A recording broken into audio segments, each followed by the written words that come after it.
Hey, everybody. Hope everyone's doing great today. My name is Sean Pitcher. I am your host of Roots Podcast. This is episode 5 coming at you today. Today we have JT Haughey from University of Buffalo.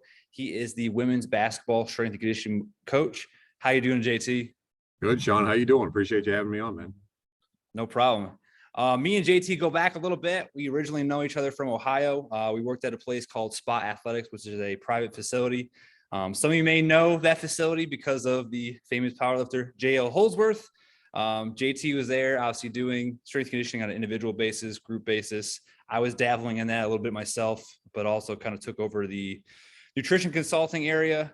We've kind of kept in touch since then, and I feel like having you on would be a great opportunity just because you've had a wider range of experiences in multiple different areas of athletics. So kind of that first question, I ask everybody is, what is your roots? Who is JT Haughey? Sure, man. Well, real quick, I gotta correct you on the last name. It's Haughey. God, see that? I know people. It's all right. People get it wrong all the time. I just say the behind the noise a donkey makes, we'll flip it around backwards. That's a good one. Yeah, man. So, like you said, I started over at the Spot Athletics, originally from Cleveland, Ohio. Started at the Spot as a volunteer intern. Nick Bronco brought me on, as well as obviously JL and a couple of the other guys there. Learned a lot. They ended up hiring me on. I went from there to work over at Ohio State University as a volunteer intern as well. I spent about a year there. Worked on a whole bunch of great strength coaches there. I can't shout all of them out, or else I would take all your time up here. I got from there. I was fortunate enough to receive an offer to go work with the New York Jets for 2 seasons, and that was great. I really enjoyed it. From there, I kind of decided, maybe it was time to get back into the collegiate setting a little bit, and I wanted to explore some other options. Obviously, I love football. I love working with football, but working at Ohio State, I learned to love working with basketball teams and other things like that too. So a basketball opportunity popped up at Southeastern Louisiana University. So I jumped on it, worked there for about a year, men and women's basketball, and then beach indoor volleyball, as well as assisting with football. So I had my hands full down there. And then this job over at University at Buffalo popped up. Women's basketball, and I thought, hey, get a little bit closer to home and work with fewer teams. So had to jump on that one, man. It's just funny how it comes full circle, because I also interned at University of Buffalo at the time with football back in 2015. Sure. And Nate Harvey obviously used to be at University of Buffalo prior there as well. And I don't know if I told you this when I got hired at Spot Athletics, but like JL had talked to Nate, and I didn't really even know Nate very well. Like, he just knew I was interning there, and I don't know, I guess I was doing a good job. And then when I went to Ohio, and Nate must have said something to JL, and basically JL told me, he goes, well, if he didn't say something good about you, I probably would have never hired you, but he had good stuff to say about you. It's amazing how small this world is. Pretty much every job that I've ever gotten has happened just like that, where one phone call away, and you treat the right person in the right way, you work really hard doing something well, and all of a sudden you don't know where it could take you. So and that's why I like this concept of roots, is because it's like you have so many people within your branches that that then have a whole nother set of branches that kind of go on to that can essentially help you anytime in the future. You just never know when those opportunities are going to essentially pop up. Absolutely, man. Every strength coach is no more than 2 phone calls away, I'm telling you. Yes.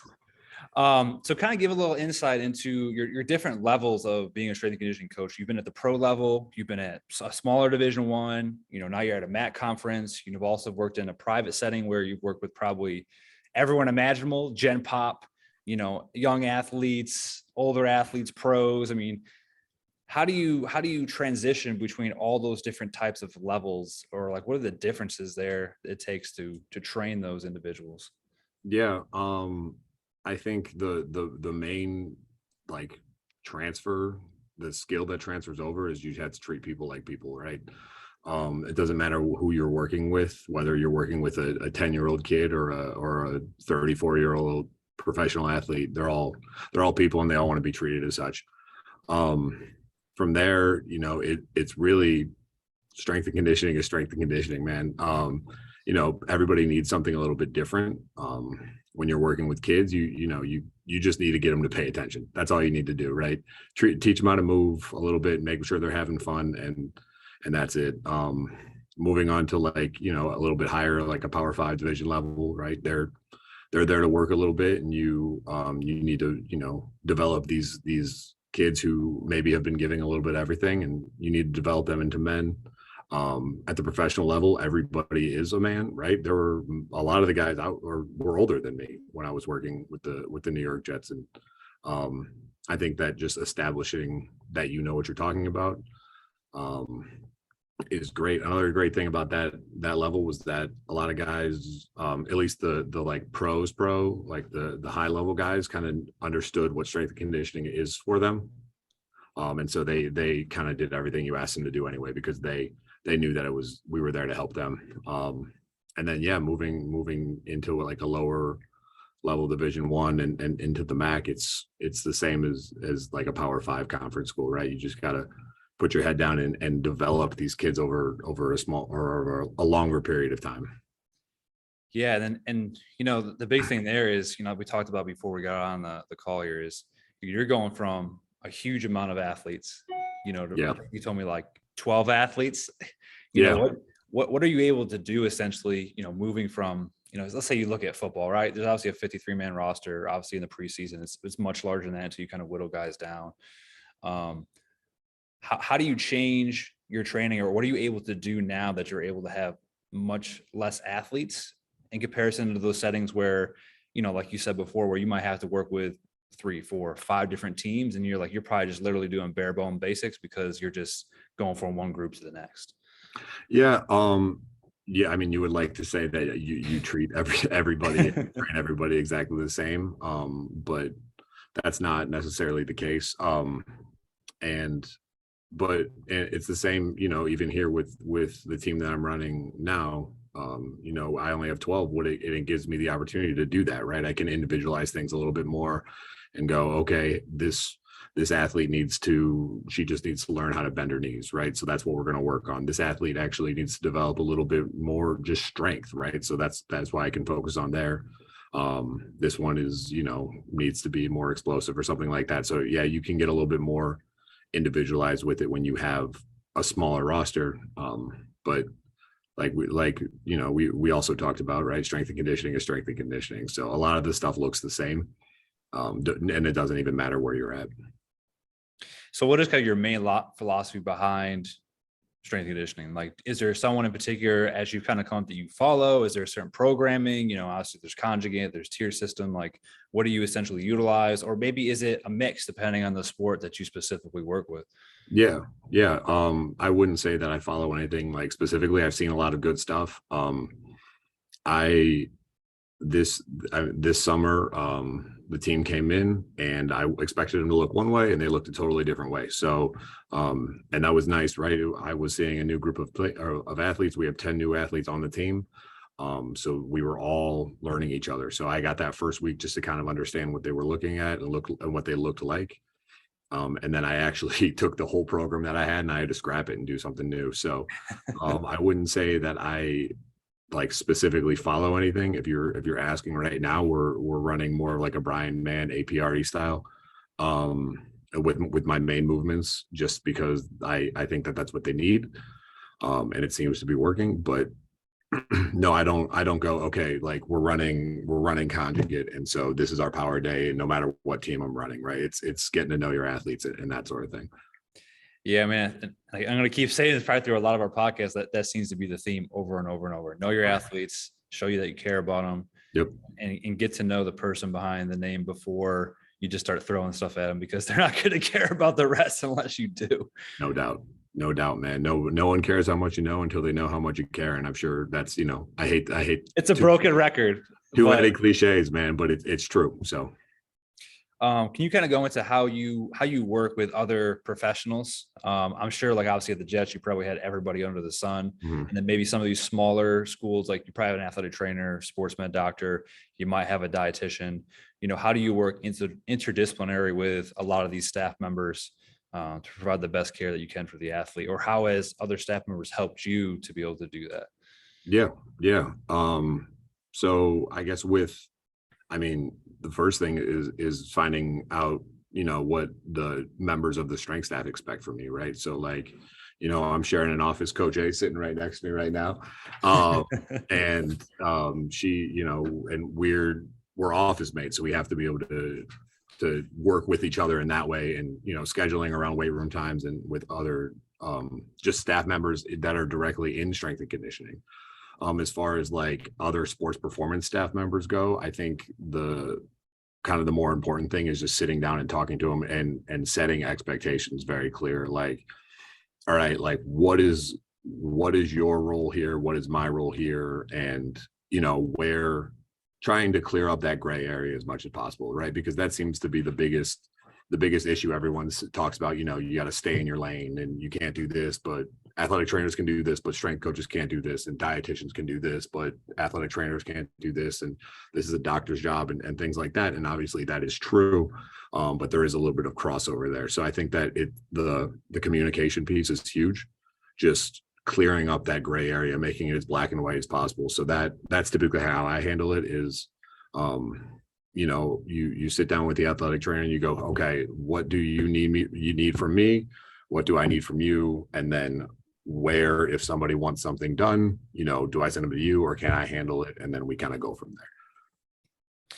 A lot of times we talk about communication and having those consistent conversations weekly, monthly, whatever the case may be. I mean, there's a lot of times we're around those staffs pretty much every single day. So right. It's probably pretty easy to kind of get the information you need to get across to them. Now, there's also going to be those situations, right, where some staff may be in a silo. You may have some staff that may had a bad experience with a former strength coach, a former dietitian. How do you handle those like really challenging conversations, or how do you handle those individuals that may have a personality that you may not jive well with, but you still know at the end of the day you have to work with them to still help the athlete? So how do you deal with those types of situations? Yeah. And I think it comes down to just like we talked about earlier, right? That previous, it's just communication, man.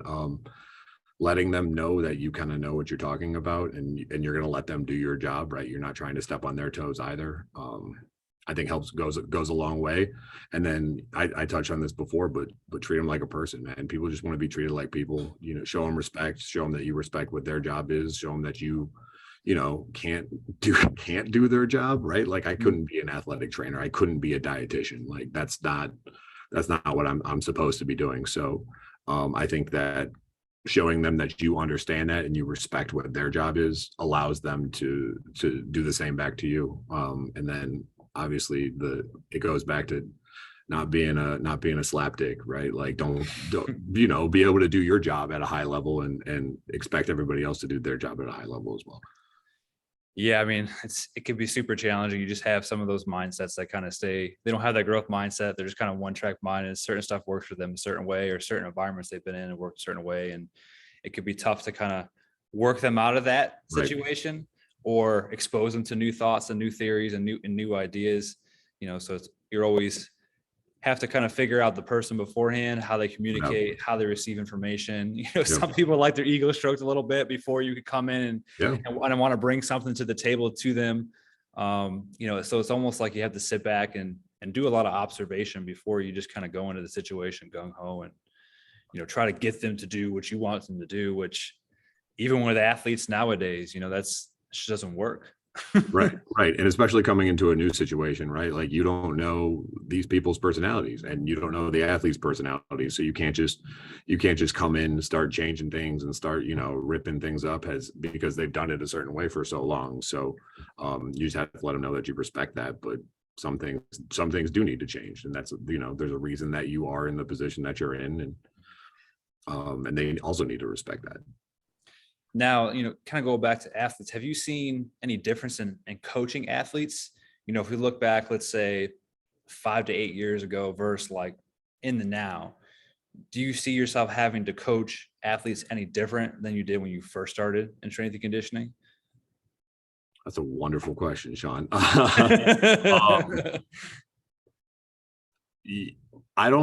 So no and yes. Yes and no, I guess. I think that it never becomes any easier, right? Your eye starts to get a little bit better and you're able to see a little bit more things. But I think that now, as compared to when I first started, right, like I'm starting to be able to coach a little bit using less words, and I think that that's really important, right? Like when I was at the spot, I would pull people aside and explain things to them, and they don't know what I'm talking about. They also don't care, It's too right? much sometimes. It's too much. They don't want the verbal. I mean, it's gonna be gross. They don't want the verbal diarrhea. Like they don't want a whole No. paragraph of what it is you have to Yeah, do. yeah. They don't care what, they don't care what their tricep attaches to. Like it doesn't matter. They just want the results. And so I think that that's kind of what, as far as like, as the time that I've gone into coaching and the time that I've spent, that's one of the things that I've developed is the ability to like just give them what they need. Just give them the cues that they need to get them to do what I want them to do, and then send them on their way. Yeah, even if it's one where like sit back. Right. And that's all I'm going to tell you, because sometimes it's like if you give them too many words at once, I mean, just like you said, they're not going to be able to either understand, comprehend, or now they're thinking too much in the movement. And then now it's like, well, they're shot. They still are either doing the same mistake, or now it's even worse because they're really worrying about how they look in the movement. Or you look at nutrition, right? Like, hey, what does a carbohydrate do? If I can get a kid to tell me fuel or energy, I did Fantastic. my job. Right. Like you don't need to talk about glucose or anything like that. Just No. energy, right? That's all I need. Could you go onto, the servery or the calf and be like, yep, rice has carbs, gives me fuel. Terrific. And you're Thumbs up, putting it on man. your plate at all 3 meals. Terrific. I love it. Yeah, that's it. Keep it simple. You've said coach, you've said trained, you've talked a little bit about, what you do with strength and conditioning. Can you kind of expand on that more? Like, let's say we have staff in certain settings. It could be private, it could be different levels that maybe don't have, a certain staff member on staff or aren't exposed to these individuals. Like, what does a strength coach do? I know it's kind of a broad question to ask, and you probably wear a lot of different hats, but like, what is a strength and conditioning coach in your eyes?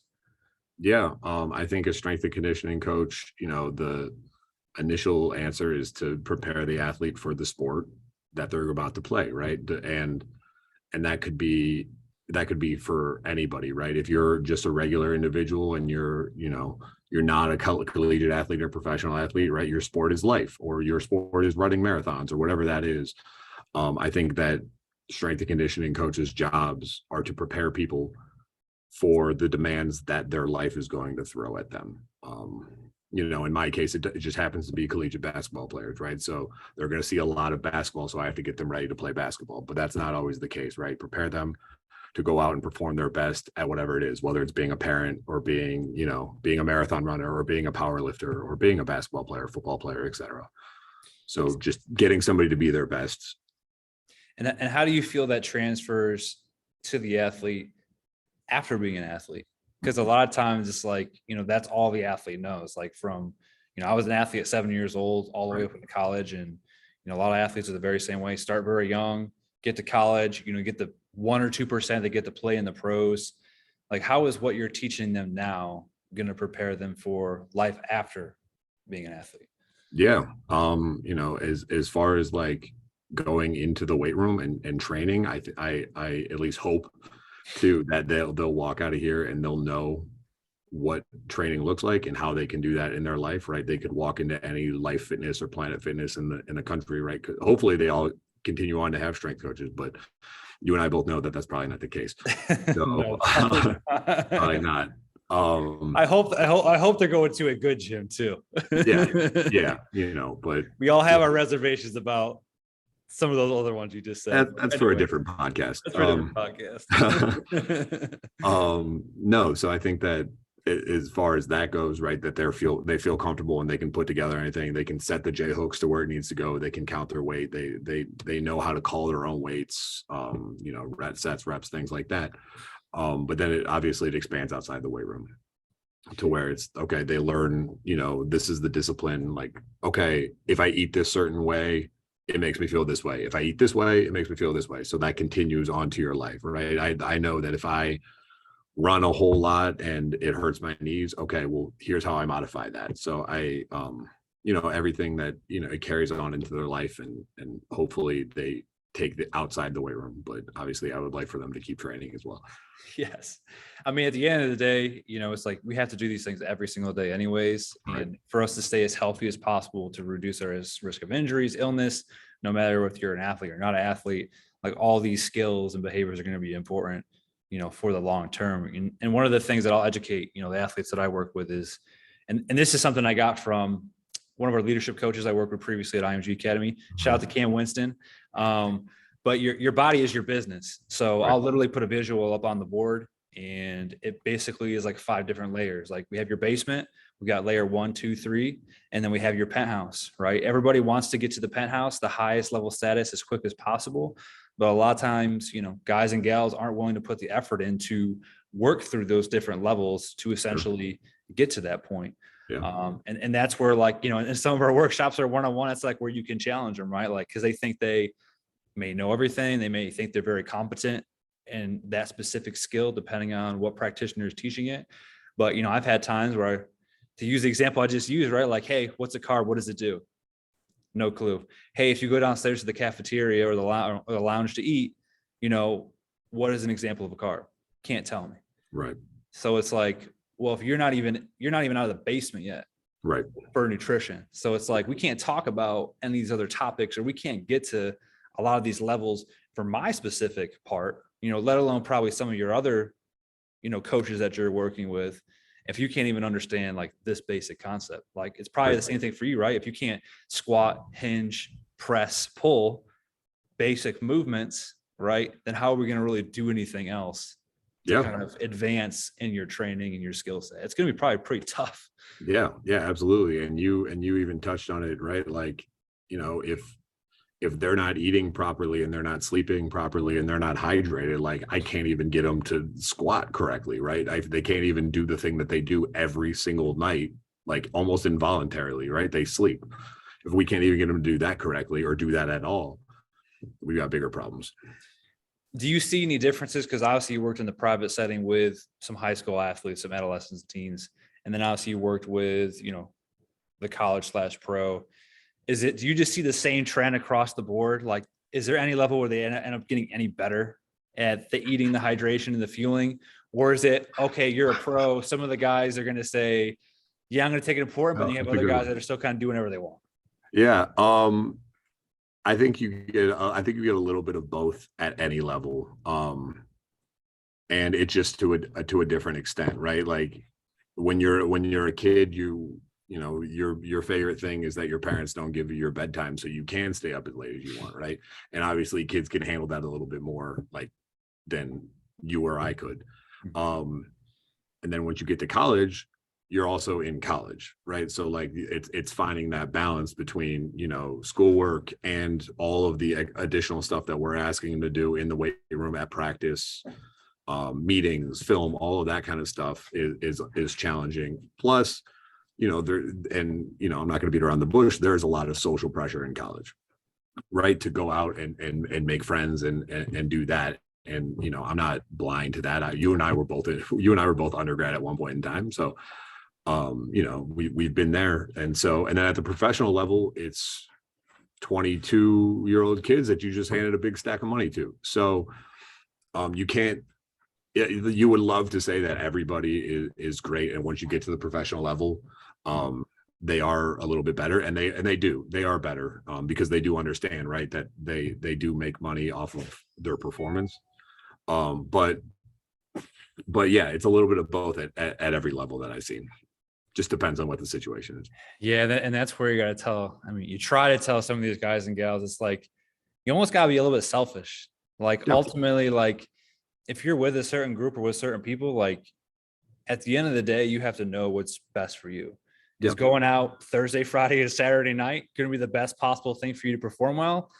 Probably not. But like, do you have the ability to say, and that's a tough thing for anybody. It doesn't matter whether it's coaches, staff, players. Yeah. Can you say no in the right situations if it's not the best situation for you, or are you just going to cave to that pressure? And then there's the other side of the coin too. Like you said, social pressure. It's like, a lot of guys and girls like want to be accepted, want to have friends on the team or outside of the team. And a lot of those times, like a lot of those environments where that's going to happen is in those situations where they're going to go out and party or drink or hang out with each other. Right. You know, and you don't want to be that person that just never does that. Right. You know, which is tough there too. So it's like making those decisions and knowing what's best for you at the end of the day. And there's times where you may have to make some tough decisions. Yeah, absolutely. And that's, I mean, you know, that's also what you sign up for by being an athlete, right? It's how good do you want to be? And you know, when I was an athlete, I did my fair share, right? Like I went one way, and you know, maybe, and unfortunately with a lot of people, sometimes it requires a wake-up call, right? Where you're like, hey, maybe if you had slept Thursday, Friday, Saturday, instead of been out until 2-3 a.m., you probably wouldn't have X injury, or you know, you wouldn't have passed out during the run or something like that. So I mean, hopefully it doesn't come to that situation, but like sometimes it's good for them. Yeah, I don't love that. Yeah, you want to hope they make the best possible decision most of the time, right? But I 100% agree with you. Like whether it's themselves or whether it's the kids, it's like sometimes they literally have to have something bad happen to them, right, before the light bulb pops on, and all of a sudden it says like, I don't want to end up like that or do that again because this was the result. And especially if like they're in a practice or in a competition and then they look foolish, right, or they don't play or perform very well, right. You know, it takes those obstacles to be thrown in front of them for them to think like, all right, well, I can't do this maybe all the time, or maybe I do this once a week, or, you know, I have to kind of moderate essentially what I'm doing so I don't go too over the deep end because I know this is going to be X result that's going to come from it. Yeah, and sometimes it just requires like a switch to be flipped, and you never have to worry about it again. But you know, those situations don't always happen either, and you know, you never want anybody to get hurt or injured or sick or anything like that. But you know, maybe it is just a bad performance in a game where they go, okay, maybe I shouldn't have gone out the night before this game. And that's a lot of times, like it's bad to say, but that's a lot of times where it's like you can catch them in those moments. To be able to give a little bit of words of wisdom for them, maybe, and then they're angry, they're upset, they're in a bad mood, and they don't initially respond to you. But there's a lot of times, I'm sure you've had this happen to you too, where you say those couple of sentences or those couple of words, and then all of a sudden the next week, or all of a sudden in like 2 weeks from now, either they come back and say like, I appreciate you said that, or all of a sudden you see a change in them, even though it wasn't big what you said, it meant enough, and they saw the consequence that boom, now they're like a different person at times. Yeah. And that's building a relationship with your athlete, right? If your athlete hates you and then you go up and they perform bad, and then you go up to them and you said, well, maybe if you didn't drink last night, like they're probably going to tell you to screw off, and it's going to kind of crush that relationship. So yeah, I think be real with you quick. Yeah, exactly. So yeah, you'll be catching a fist to the face pretty quickly if you say something like that. But yeah, you got to, if you treat them like a person, and you develop that relationship, then yeah, maybe you can have those conversations with your athlete. Absolutely. So when we're looking at strength and conditioning in general, you know, every field has their challenges. What do you feel right now, kind of current day, that could be better in strength and conditioning, or what needs to improve like within your field, or maybe concerns or issues that you think need to be addressed to continue to keep moving your profession along? Yeah. You know, the easy answer is money and time. But I'm not going to go there. I think that a lot of right now, a lot of the problem is social media with strength and conditioning. Because social media with anything could be a really, really, really great tool.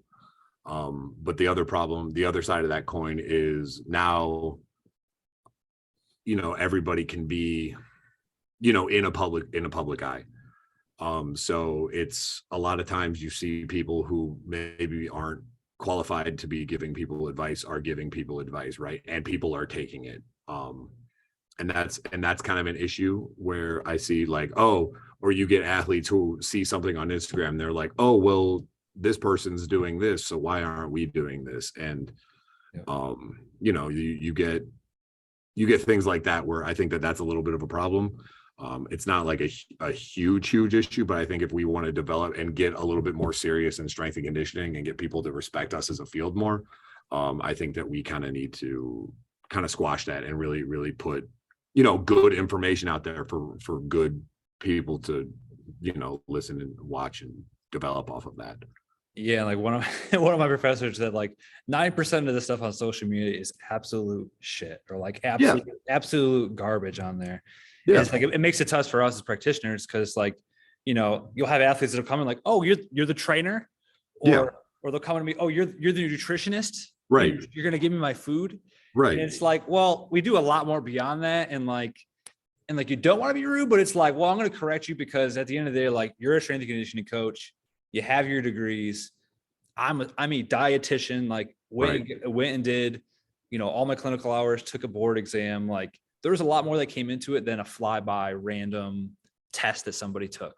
Yeah, Or someone's got 30,000 likes or follows, and then all of a sudden now they're the guru in strength and conditioning, but yeah. have zero background, and they've worked with a couple random athletes and they just float that out there. Now everyone thinks they're the guy or the girl. Yeah, absolutely. And I mean, it even happens with like, with Netflix documentaries and things like that. Oh, don't even get me started. I know. I was just, I was thinking about not even saying that one. If you say game changers, I was just about to bring it up, but I'm not going to. I'm gonna let you sit on that one. But yeah, like everyone sees this, and all of a sudden they think that they're an expert in the field. And I'm not claiming to be an expert in the field either, but like I've seen a little bit more than maybe the other person has, and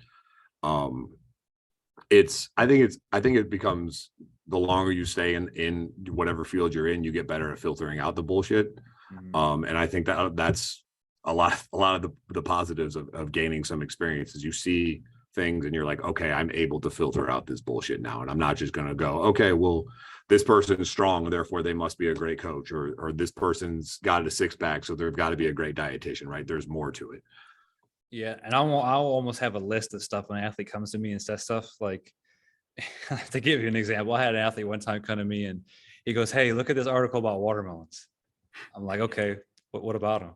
He's like, well, if it looks like this in the middle, like it could cause cancer. And I'm like, what? Yeah, sure. So then I went down a list, right? I'm like, okay, well, who wrote it? What is their background? Is there research to back this up? And like, I have like 5 different things I ask them. And then, by the time you get to the 5th question, they're looking at the article, they're looking at you and they're like, well, it doesn't have any of that. Right. And they go, this is probably really not really good information. I go, exactly. But it looks good. You fall into your trap. And all of a sudden now you're like, I can't eat fruits anymore because X, Y, and Z is going to happen. Yeah. So yeah, fruit is carbs and ketones are the fuel for life now. So exactly.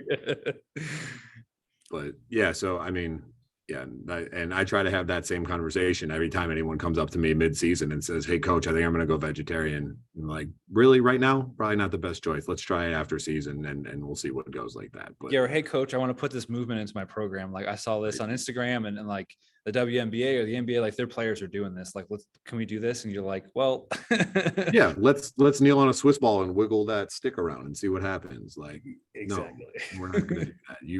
You can't even squat. Let's take it one step at a time. You can't even sit down and get out of a chair. It's like, you can't. Right.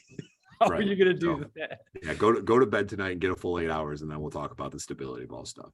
Yep, the basics aren't sexy, but the basics are what get the job done at the end of the day. No question, man. No question. All right, kind of final question, kind of wrapping this up. A lot of people ask, oh, what's your contact information, Instagram, social media, stuff like that. So my question for you, a little bit different, is it could be a mentor or just people you look up into the field, who would you recommend people follow, reach out to? If they're at a conference, go listen to them. Like maybe who's your top 2 to 3 people you would say, like, hands down, go and try to have a conversation with this person because they're going to get you better in 15 to 30 minutes if you talk to them. Yeah, that's a great question. Well, yeah, like, and we talked about this before. I'm not super active on social media, but and most of my mentors aren't either, as far as like providing useful strength and conditioning related information. Like if you want to see pictures of their kids, they're a great follow. But as far as like mentors that have really helped me along, Justice Gallic is a awesome person. He's down at University of Temple now, Temple University. I flipped that around. Yeah, he's an assistant strength and conditioning over at Temple University now. Great dude. He was the head guy while I was with the Jets. Awesome person. I can't speak highly enough of him. Quadrian Banks over at Ohio State. He's the men's basketball guy. Awesome dude. If you could go talk to him, he'll talk your ear off. But he's awesome dude. I got tons of them. JL is a great guy. He might come off a little aggressive if you try to approach him, but JL is a great dude. He'll help you out a ton. Oh man, Nick Bronco will help you out a ton if you ever see him. I know he's not like super into like collegiate stuff right now. He's kind of more in the private sector, but he puts out a lot of good stuff if you want to follow him on Instagram. Man, Claire Quevedo over at Ohio State, Phil Matus over at Boston College. I don't know, man. There's tons of them. I think it's hard to narrow down and just say one sometimes. It's like you could learn 1,000 things from each one of these people. So it's no question. I think the big message there, right, is don't be afraid to go out and talk to people. I think a lot of young practitioners or young people in the field, they think some of these guys or girls are at this really high pedestal and they're like, oh, they're never going to talk to me or they're not going to give me the time of day. But my big thing I teach any of my interns is the worst you can do is they're going to say no or not respond to you. The best outcome is you have a conversation. Maybe you impress them and they hire you or bring you on as an intern or a fellow, whatever the situation is. Or you just learn something you got a little bit better that you could bring over to your own athletes. Yeah. And it's the worst that can happen. Right. Like go introduce yourself. Like there are times like last year when I was with women's basketball at Southeastern, we played TCU. I went up and introduced myself to the TCU women's basketball strength coach. And now like I call him pretty frequently to ask him about my programming and his programming. Like you never know, people will remember you. You never know who you might need in the future or who might need you. So yeah, go talk to people, man. That's the best way to get into anywhere as far as strength and conditioning goes. And I mean, anywhere in the field. Yeah. Never burn a bridge because you never know what the person's going to be. Nope. And then, I mean, it even for myself came full circle when I was at my last, sports dietetic conference. Just like, I was talking to all these individuals and all these different sports and all these different schools.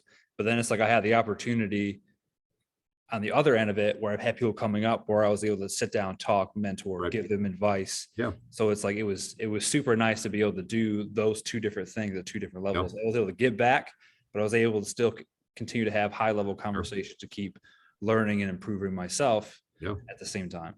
Yeah, I mean, and as soon as you stop learning is the day you stop becoming better. So keep talking to people. That's a Louis Simmons right there. No doubt. R.I.P. man. R.I.P. Louis Simmons. Well, JT, I really appreciate you taking the time out of your day and having you on. Is there any platforms that people could reach out to you? I'm going to put some stuff in the show notes, your bio, and is it a phone number? Is it email? Like, can someone hit you up and DM you on Instagram? Yeah, they can. I mean, whatever way you can get in contact with me. Instagram is fine. I think my handle is just at JT Haughey. It might be Haughey JT, but I think it's JT Haughey. Phone number, you post it in the thing. You can call me, text me. If you call me, I probably won't pick up if I don't have your number, but shoot me a text. Email, you can go on the Buffalo website, find me there, or you post it in the show docs, man. Whatever y'all need, reach out to me. I'm an open book. See that, guys? Again, everyone's open. All you got to do is take the first step and ask and hit them up. Again, JT, really appreciate it. Hope you have a great rest of your day and hope you guys enjoyed this. Again, have a whole bunch of info in the show notes if you guys want to follow and listen to it. Whether it's my site where I have nutrition services, or, if my fiance they work with it also has strength and conditioning services. If you want discounts on Thorne supplements, that's also a possibility you can get to as well. A lot of my places where you can reach me out, my IG handle, LinkedIn, things like that. All that is in the show notes if you want to take a look. Thanks, JT. All right. Thanks, Sean. See you.